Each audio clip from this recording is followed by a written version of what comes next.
नमस्कार, मी शामराव मोकाशी, अध्यक्ष राजाराम बापू पाटील रिक्षा संघटना। हा व्हिडिओ प्रत्येकानं पूर्ण ऐका आणि प्रत्येकाला शेअर करा की जेणेकरून कायदा काय आहे, स्क्रॅपिंग ॲक्ट काय आहे, आपली वाहनं कधी कॅन्सल होणार आहेत हे तुमच्या लक्षात येईल। तर हा पूर्ण व्हिडिओ पाहत जा। मूचवाले मोकाशी यूट्यूबला व्हिडिओ असतात, हे तुम्ही पाहत राहा, म्हणजे आरटीओचं काय काम, कसं आपलं वाहन आहे हे तुम्हाला सहजरित्या कळू शकेल। तर देशामध्ये वाहनांच्या आयुष्यमानावरती निर्बंध म्हणजे ती वाहनं नष्ट होणार।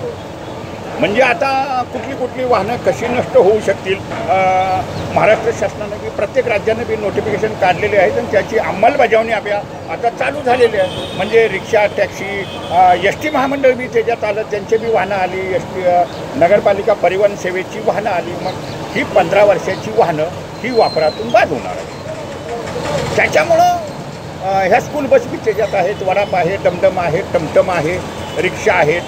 ही वाहनं सार्वजनिक वाहतूक ही वाहनं ही 15 वर्षानंतर नष्ट होणार। म्हणजे लक्झरी बस बी त्याच्यात आली, प्रवासी वाहतूक करणारी वाहनं। आणि मग खाजगी वाहनं समजा मोटरसायकल वगैरे यांची 15 वर्ष आहे, परंतु 15 वर्षानंतर त्यांना रिटेस्ट करावी लागते आणि रिटेस्ट केल्यानंतर त्यांना 5 वर्ष मिळू शकतात।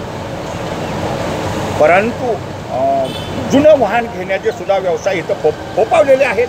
व्यापारी वर्ग हा लबाड असतो, एकमेकाला फसवण्याचं चाललेलं असतं आणि मग आपणाला जुनी वाहनं प्रत्येकजण घेत असतो। प्रत्येकाला वाटतं की आपणाला जुनं वाहन घ्यावं, म्हणून तो कष्टाची कमाई जमा करतो आणि जुनं वाहन घेतो।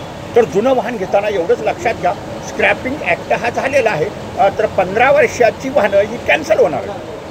मग जर तुम्ही 13-14 वर्षाचं वाहन घेतलं, जुनं वाहन घेतलं आणि मग ते तुमचं 1 वर्षानं कॅन्सल होणार। व्यापारी हा लबाड असतो, फसवणूक करत असतात आणि सर्वसामान्यांची लूट होते। तर प्रत्येकानं जुनं वाहन खरेदी करताना विचार करा, वाहनाचा स्क्रॅपिंगची तारीख किती आहे। म्हणजे मूळ नोंदणी दिनांकापासून 15 वर्षानं वाहन ते मोडीत जाणार आहे।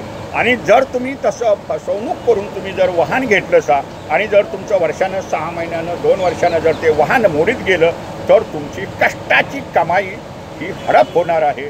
आणि इथं जगात फसवणारीच लोक असतात। जुनी वाहनं विकणारे हे चतुर आहेत, व्यापारी हा लबाड असतो आणि सर्वसामान्य जनतेची, लोकांची लूटमारी करत असतात, हे मात्र लक्षात घ्या। तर जुनं वाहनाचा स्क्रॅपिंग ॲक्ट हा झालेला आहे, मूळ नोंदणी दिनांकापासून 15 वर्ष पूर्ण झाली की ते वाहन नष्ट होणार आहे। तर प्रत्येकानं काळजी घ्या, वाहन खरेदी करताना विचार करा, त्याची आपलं वाहन कधी भंगारमध्ये जाईल आणि मगच तुम्ही खरेदी करा। धन्यवाद। मूचवाले मोकाशी यूट्यूब पहा, लाईक करा, शेअर करा, सबस्क्राईब करा। धन्यवाद।